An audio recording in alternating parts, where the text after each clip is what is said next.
അതായത് ഇന്ത്യയെ വിളിക്കൂ, ഇന്ത്യയെ രക്ഷിക്കൂ കോൺഗ്രസിൻ്റെ ഒരു മുദ്രാവാക്യമായിരുന്നു. അത് കഴിഞ്ഞതിന് ശേഷം പിന്നീട് രാജീവിനെ വിളിക്കൂ, ഇന്ത്യയെ രക്ഷിക്കൂ എന്നുള്ളത് കോൺഗ്രസിൻ്റെ മറ്റൊരു മുദ്രാവാക്യമായിരുന്നു.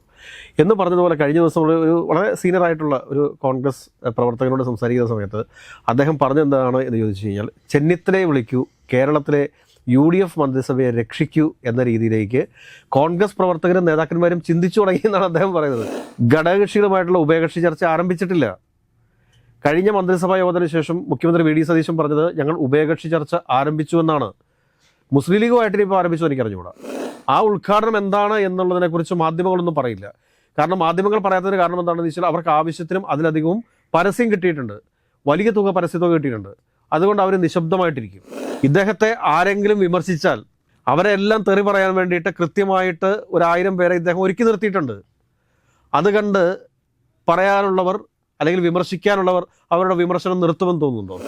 നമസ്കാരം സാർ, നമ്മൾ തന്നെ പലപ്പോഴും സംസാരിച്ചു പോയിട്ടുള്ളൊരു കാര്യമാണ് ഈ രമേശ് ചെന്നിത്തല എങ്ങനെ അല്ലെങ്കിൽ എപ്രകാരം അല്ലെങ്കിൽ എത്രത്തോളം ഈ UDF മന്ത്രിസഭയെ താങ്ങി നിർത്തുന്നു എന്നുള്ളത്. മറ്റൊന്നും പറയാനില്ലാത്ത അവസരങ്ങളിലും അല്ലെങ്കിൽ വിമർശനങ്ങളും സമ്മർദ്ദങ്ങളൊക്കെ അത്രത്തോളം വന്ന സമയങ്ങളിലും പല ഘട്ടങ്ങളിലും മറ്റു മന്ത്രിമാരെ കൈപിടിച്ച് കൊണ്ടുപോയി ജനങ്ങൾക്ക് മുന്നിൽ നിർത്തി സംസാരിക്കുന്ന കാര്യങ്ങളിലാണെങ്കിലും പക്വതയോടെ രാഷ്ട്രീയ വിവാദങ്ങളിൽ തൻ്റെ സഹപ്രവർത്തകരെയോ മുഖ്യമന്ത്രി അടക്കം മറ്റാരെയും പേരെടുത്ത് പറഞ്ഞ് അവരെ പ്രതിരോധത്തിലാക്കാതെ കാര്യങ്ങൾ മുന്നോട്ട് കൊണ്ടുപോകുന്നതിലൊക്കെ ചെന്നിത്തലയുടെ മികവ് നമ്മൾ പലപ്പോഴായിട്ട് കണ്ടിട്ടുള്ളതാണ്. ഇപ്പോഴും വീണ്ടും സർക്കാർ മറ്റു പല വിഷയങ്ങളിലും വീണ്ടും സംശയമുനയിലാണ്. മുഖ്യമന്ത്രിയുടെ ചില യാത്രകൾ കഴിഞ്ഞ ദിവസങ്ങളിൽ വീണ്ടും വിവാദമായി. അത് പിന്നെ അധികം വാർത്തയായില്ല എങ്കിൽ പോലും അത്തരം കുറേ കാര്യങ്ങൾ ഈ ദിവസങ്ങളിൽ വിഴിഞ്ഞം തുറമുഖമായിട്ട് ബന്ധപ്പെട്ട വിവാദങ്ങൾ ഇനി വീണ്ടും പൊങ്ങി വരാനിരിക്കുന്നേ ഉള്ളൂ. അപ്പം അങ്ങനെ ഒരു വശത്തോടെ UDF മന്ത്രിസഭ മുഖ്യമന്ത്രി അടക്കം പ്രതിരോധത്തിലായി പോകുന്നു. മറ്റൊരു വഴിക്ക് ചെന്നിത്തല എന്ന ഒറ്റയാൾ പട്ടാളം ഈ മന്ത്രിസഭയെ താങ്ങി നിർത്തി മുന്നോട്ട് പോകുന്നു. എത്ര കാലം ഒരാളെ കൊണ്ട് ഇത് താങ്ങി നിർത്തി കൊണ്ടുപോകാൻ പറ്റും? അതായത് ഇന്ത്യയെ വിളിക്കൂ, ഇന്ത്യയെ രക്ഷിക്കൂ കോൺഗ്രസിൻ്റെ ഒരു മുദ്രാവാക്യമായിരുന്നു. അത് കഴിഞ്ഞതിന് ശേഷം പിന്നീട് രാജീവിനെ വിളിക്കൂ, ഇന്ത്യയെ രക്ഷിക്കൂ എന്നുള്ളത് കോൺഗ്രസിൻ്റെ മറ്റൊരു മുദ്രാവാക്യമായിരുന്നു. എന്ന് പറഞ്ഞതുപോലെ കഴിഞ്ഞ ദിവസം ഒരു വളരെ സീനിയറായിട്ടുള്ള ഒരു കോൺഗ്രസ് പ്രവർത്തകനോട് സംസാരിക്കുന്ന സമയത്ത് അദ്ദേഹം പറഞ്ഞെന്താണ് എന്ന് ചോദിച്ചു കഴിഞ്ഞാൽ, ചെന്നിത്തലയെ വിളിക്കൂ, കേരളത്തിലെ UDF മന്ത്രിസഭയെ രക്ഷിക്കൂ എന്ന രീതിയിലേക്ക് കോൺഗ്രസ് പ്രവർത്തകരും നേതാക്കന്മാരും ചിന്തിച്ചു തുടങ്ങിയെന്നാണ് അദ്ദേഹം പറയുന്നത്. ഇത് നമ്മുടെ അഭിപ്രായമല്ല കേട്ടോ, ഇത് കോൺഗ്രസിൻ്റെ ഒരു വളരെ സീനിയറായിട്ടുള്ള ഒരു പ്രവർത്തകൻ പറഞ്ഞ കാര്യമാണ്. കഴിഞ്ഞ ദിവസം ഈ മന്ത്രിസഭയിൽപ്പെട്ട ഒരു മന്ത്രി PK ബഷീർ, പൊതുമരാമത്ത് വകുപ്പ് മന്ത്രിയാണ്. അദ്ദേഹമാണ് ഈ പ്രാവശ്യം ഏറ്റവും കൂടുതൽ മന്ത്രിസഭയിൽ ട്രോൾ ഏറ്റുവാങ്ങിയിട്ടുള്ള ഒരു മിനിസ്റ്റർ എന്ന് പറയുന്നത്. മഴയായാൽ കുഴി ഉണ്ടാവും, പിന്നെ വേറെ എന്താണ് മറ്റേ കൊതുക് വളർത്തലുമായി ബന്ധപ്പെട്ടിട്ടുള്ള കൊതുക് ഉയർന്നു പറക്കില്ല എന്നൊക്കെയുള്ള കുറേ ട്രോളുകൾ അദ്ദേഹത്തിന് വരെ വന്നതാണ്. ഇപ്പം കഴിഞ്ഞ ദിവസം അദ്ദേഹം ഭക്ഷണം കഴിക്കാൻ കയറിയിട്ടുള്ള ഒരു അൽസാജ് എന്ന് പറയുന്ന ഹോട്ടലുണ്ട്. അൽസാജ് നമുക്ക് എല്ലാവർക്കും അറിയാവുന്ന ഒരു ഹോട്ടലാണ്. അപ്പോൾ ഈ അൽസാജ് ഹോട്ടലിനെ കുറിച്ച് ഇദ്ദേഹം കമൻട്രി പറയുന്നു എന്ന് പറയുമ്പോഴത്തേക്കും ആലോചിച്ച് നോക്കി. ഇപ്പം ന്യൂജൻസിയെ പ്രീതിപ്പെടുത്താൻ വേണ്ടിയിട്ടാണ് ഇതൊക്കെ ഒരുപക്ഷെ പറഞ്ഞേക്കാം. എങ്കിൽ തന്നെ ഒരു മന്ത്രിയല്ലേ ഇവിടുത്തെ മട്ടൺ ഇഷ്ടു നല്ലതാണ്, അല്ലെങ്കിൽ ഇവിടുത്തെ ബീഫ് ഫ്രൈ നല്ലതാണ് എന്നൊക്കെ പറഞ്ഞുകൊണ്ട് സംസ്ഥാനത്തെ ഒരു മന്ത്രി പോയിരുന്ന് വ്ലോഗ് ചെയ്യുക എന്ന് പറഞ്ഞു കഴിഞ്ഞാൽ എന്താണ് അവസ്ഥ? ഹൈവേ വിഷയവുമായി ബന്ധപ്പെട്ട് അദ്ദേഹം ഇതുവരെ കാര്യമായിട്ട് പ്രതികരിച്ചിട്ടില്ലെന്ന് തോന്നുന്നു. ഹൈവേ ആണെങ്കിൽ മഴ പെയ്താൽ കുഴി ഉണ്ടാവും, അതിനിപ്പോൾ എന്ത് ചെയ്യാൻ പറ്റും എന്നുള്ളതാണ് നിലപാട്. അതോടൊപ്പം തന്നെ മറ്റു പല മന്ത്രിമാരുടെയും വകുപ്പുകൾ ഇപ്പോഴും സെറ്റായിട്ടില്ല എന്നുള്ളതാണ് വാസ്തവം. ഇതൊക്കെ കൃത്യമായിട്ട് മുമ്പോട്ട് കൊണ്ടുപോകേണ്ട അല്ലെങ്കിൽ ഏകോപിപ്പിച്ചുകൊണ്ട് മുമ്പോട്ട് പോകേണ്ട ആളാണ് മുഖ്യമന്ത്രി എന്ന് പറയുന്നത്. ബോർഡ് കോർപ്പറേഷനുകൾ ഘടകകക്ഷികളുമായിട്ടുള്ള ഉഭയകക്ഷി ചർച്ച ആരംഭിച്ചിട്ടില്ല. കഴിഞ്ഞ മന്ത്രിസഭാ യോഗത്തിന് ശേഷം മുഖ്യമന്ത്രി VD സതീശൻ പറഞ്ഞത് ഞങ്ങൾ ഉഭയകക്ഷി ചർച്ച ആരംഭിച്ചുവെന്നാണ്. മുസ്ലിം ലീഗുമായിട്ട് ഇപ്പോൾ ആരംഭിച്ചു എനിക്ക് അറിഞ്ഞുകൂടാ. മുസ്ലിം ലീഗ് ഒഴിച്ചുള്ള ബാക്കി ഒരു ഘടകകക്ഷിയായിട്ടും മുഖ്യമന്ത്രി UDFൻ്റെ ചെയർമാനും കൂടെ കൂടിയിട്ടാണ് അദ്ദേഹം ഇതുമായി ബന്ധപ്പെട്ടിട്ടുള്ള ചർച്ച ആരംഭിച്ചിട്ടുള്ളത്. അതുകൂടാണ്ട് യുവജന ബോർഡിൻ്റെ ചെയർമാനായിട്ട് ഇപ്പോഴും ഇരിക്കുന്നത് LDFകാരനാണ്. ആലോചിച്ച് നോക്കൂ, 10 വർഷത്തിന് ശേഷം അധികാരം കിട്ടിക്കഴിഞ്ഞപ്പോഴത്തേക്ക് ഏതെങ്കിലുമൊക്കെ ഒരു ബോർഡിൻ്റെ ചെയർമാനാകാം. അവർക്ക് MLA സ്ഥാനവും കിട്ടിയിട്ടില്ല. നിയമസഭയിലേക്ക് മത്സരിക്കാൻ സാധിക്കാതെ മാറ്റി നിർത്തപ്പെട്ട ആളുകളുണ്ട്. അപ്പോൾ അവരെ സംബന്ധിച്ചിട്ട് അവർക്ക് എന്താണ് ഈ ബോർഡും കോർപ്പറേഷനിലും ഒക്കെയാണ് അവർ കണ്ടുപിട്ടിരിക്കുന്നത്. എന്നാൽ ഈ ബോർഡും കോർപ്പറേഷനും ഒക്കെ കഴിഞ്ഞ 3 മാസക്കാലമായിട്ട് അനാഥമായി കിടക്കുന്നു. മന്ത്രി ബിന്ദു കൃഷ്ണയ്ക്ക് ഇപ്പോഴും പേഴ്സണൽ സ്റ്റാഫ് ആയിട്ടില്ല എന്നുള്ളൊരു വാർത്ത ഉണ്ടായിരുന്നു. ഇത് ബിന്ദു കൃഷ്ണയുടെ മാത്രമല്ല, പല മന്ത്രിമാർക്കും പേഴ്സണൽ സ്റ്റാഫ് ആയിട്ടില്ല. കാരണം മുഖ്യമന്ത്രി ഇത് സൈൻ ചെയ്താൽ മാത്രമേ പേഴ്സണൽ സ്റ്റാഫ് അപ്രൂവ്ഡ് ആവത്തുള്ളൂ. അതിന് അദ്ദേഹത്തിന് ചില താല്പര്യങ്ങളുണ്ടാവാം, അല്ലെങ്കിൽ അദ്ദേഹത്തിന് എല്ലാ വകുപ്പിലും അദ്ദേഹത്തിൻ്റെതായിട്ടുള്ള ചില ആളുകൾ വരണം എന്നൊരു പിടിവാശി ഉണ്ടാവാമായിരിക്കാം. പക്ഷെ നമ്മളിവിടെ പറയുന്ന കാര്യം എന്താ വെച്ചാൽ ഈ കോർപ്പറേഷനുകളും ബോർഡുകളും ഇപ്പോൾ ഭരിച്ചുകൊണ്ടിരിക്കുന്നത് MDമാരാണ്. ഈ എം ഡിമാർ ഭരിക്കുന്ന സമയത്ത് എന്താണ് സംഭവിക്കുക എന്നറിയാലോ. അങ്ങനെ എം ഡിമാർക്ക് ഭരിക്കാനാണെങ്കിൽ പിന്നെ ഒരു അധിക ചിലവായിട്ട് ഈ ബോർഡിന് കോർപ്പറേഷന് ചെയർമാൻമാരെയും മറ്റു ബോർഡ് അംഗങ്ങളെയൊന്നും വെക്കേണ്ട കാര്യമില്ലല്ലോ. അപ്പോൾ ഇതിലൊക്കെ അടിയന്തരമായിട്ട് ശ്രദ്ധ പതിപ്പിക്കേണ്ട മുഖ്യമന്ത്രിക്ക് അതിലൊന്നും താല്പര്യമില്ല. ഇന്നലെ അദ്ദേഹം വിഴിഞ്ഞത്ത് ഒരു ഉദ്ഘാടനം നടത്തി. ആ ഉദ്ഘാടനം എന്താണ് എന്നുള്ളതിനെക്കുറിച്ച് മാധ്യമങ്ങളൊന്നും പറയില്ല. കാരണം മാധ്യമങ്ങൾ പറയാത്തതിന് കാരണം എന്താണെന്ന് വെച്ചാൽ അവർക്ക് ആവശ്യത്തിനും അതിലധികവും പരസ്യം കിട്ടിയിട്ടുണ്ട്, വലിയ തുക പരസ്യത്തുക കിട്ടിയിട്ടുണ്ട്. അതുകൊണ്ട് അവർ നിശബ്ദമായിട്ടിരിക്കും. എന്നാൽ ഇന്നലെ നടന്നിരിക്കുന്നത് ഒരു ഉദ്ഘാടന നാടകമാണ് എന്ന് ചിന്തിക്കാൻ ശേഷിയുള്ള എല്ലാവർക്കും മനസ്സിലാവും. ഇനി പ്രതിപക്ഷ പാർട്ടികളുടെയൊക്കെ അഭിപ്രായം എന്താണ് എന്നറിയാൻ കൂടി നമുക്ക് താല്പര്യമുണ്ട്. അവർ ഈ വിഷയത്തിൽ എന്താണ് പറയാൻ പോകുന്നത് എന്നുള്ളതിനെക്കുറിച്ച്, ഈ ഉദ്ഘാടനത്തെക്കുറിച്ച് എന്താണ് പറയാനുള്ളതെന്ന്. അപ്പോൾ ശരിക്കും പറഞ്ഞു കഴിഞ്ഞാൽ ഈ മന്ത്രിസഭയ്ക്കകത്ത് കഴിവുള്ള മന്ത്രിമാരില്ലേ എന്ന് ചോദിച്ചാൽ ഉണ്ട്.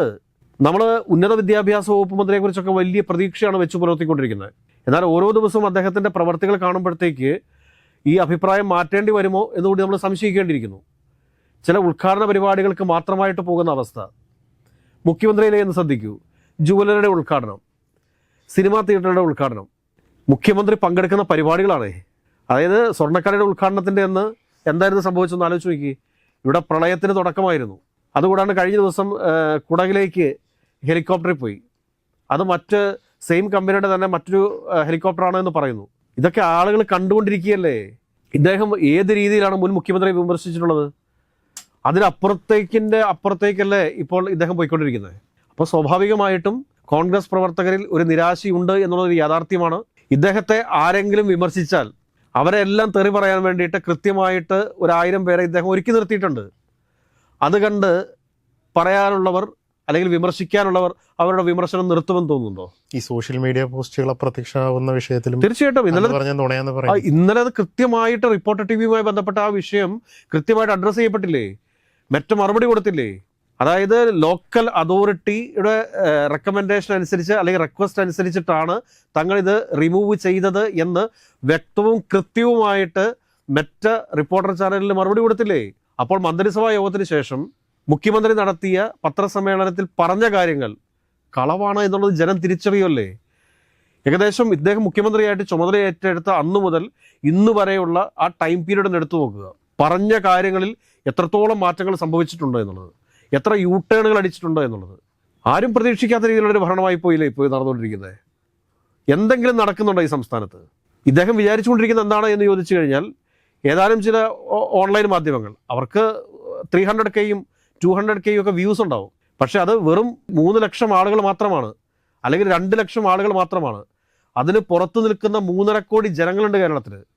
ആ ജനങ്ങളുടെ അഭിപ്രായം അല്ലത്. സോഷ്യൽ മീഡിയയിൽ ഇപ്പം നമ്മളും വീഡിയോ ഇടും, നമുക്ക് കുറഞ്ഞ വ്യൂസ് ആയിരിക്കും കിട്ടുക. പക്ഷേ ഈ കൂടുതൽ വ്യൂസുള്ള ആളുകൾ തനിക്ക് അനുകൂലമായിട്ട് നിൽക്കുന്നു എന്ന് കരുതി, അല്ലെങ്കിൽ ഏതെങ്കിലുമൊക്കെ ദൃശ്യമാധ്യമ പ്രവർത്തകർ തങ്ങൾക്ക് അനുകൂലമായിട്ട് നിൽക്കുന്നു എന്ന് കരുതി നമ്മുടെ സംസ്ഥാനത്തിലെ മുഖ്യമന്ത്രി മതിമറന്നു പോകരുത്. ഈ 2 ലക്ഷത്തിനും 3 ലക്ഷത്തിനും ഒക്കെ അപ്പുറത്തേക്കുള്ള 3.5 കോടി ജനങ്ങൾ, അവരുടെ ദുരിതങ്ങൾക്ക് ശാശ്വതമായൊരു പരിഹാരം ഉണ്ടാകണം. ഇപ്പോൾ PSC റാങ്ക് ലിസ്റ്റുമായി ബന്ധപ്പെട്ടുള്ള സമരത്തിന് 40 ദിവസത്തെ അവധിയാണ് ചോദിച്ചിരിക്കുന്നത്. അതിനുള്ള ആ പ്രശ്നം പരിഹരിക്കപ്പെടണം. അത് പരിഹരിക്കപ്പെടാതിരുന്നു കഴിഞ്ഞാൽ വലിയ രീതിയിലുള്ള സമരങ്ങളിലേക്കായിരിക്കും കേരളം പോവുക. കഴിഞ്ഞ സർക്കാർ അങ്ങനെ ആയിരുന്നില്ലേ? കഴിഞ്ഞ സർക്കാർ എന്തേ ചെയ്തില്ല? അവർ ചെയ്തിട്ടില്ല, അവർ അങ്ങനെ ആയിരുന്നു. അതുകൊണ്ടാണ് പുതിയൊരു സർക്കാരിനെ ജനങ്ങൾ കേരളത്തിൽ അധികാരത്തിൽ കൊണ്ടുവന്നത്, അതും മൃഗീയമായ ഭൂരിപക്ഷം കൊടുത്തുകൊണ്ട്. അങ്ങനെ മൃഗീയമായ ഒരു ഭൂരിപക്ഷം നൽകിക്കൊണ്ട് ഒരു സർക്കാർ അധികാരത്തിൽ വരുന്ന സമയത്ത് ആ ജനങ്ങളുടെ പ്രതീക്ഷയ്ക്കൊത്ത ആ സർക്കാരിന് ഉയരാൻ സാധിച്ചിട്ടില്ല എങ്കിൽ എന്താണ് സംഭവിക്കുക? ജനം സ്വാഭാവികമായിട്ടും മുറവിളി കൂട്ടത്തില്ലേ? ഏതൊക്കെയാലും ഈ സർക്കാരിന് ഒരു തരത്തിൽ അട്ടിമറിക്കാനൊന്നും സാധിക്കത്തില്ല, കാരണം മൃഗീയമായ ഭൂരിപക്ഷമുണ്ട്. എന്നാൽ ഇതിന് നേതൃത്വം കൊടുക്കുന്ന ആൾ മാറണം എന്നുള്ളൊരു ആവശ്യം ഉയർന്നു വന്നു കഴിഞ്ഞാൽ ആർക്ക് തടയാൻ സാധിക്കും? MLA-മാരൊക്കെ ആരെയാണ് പിന്തുണയ്ക്കുന്നത്?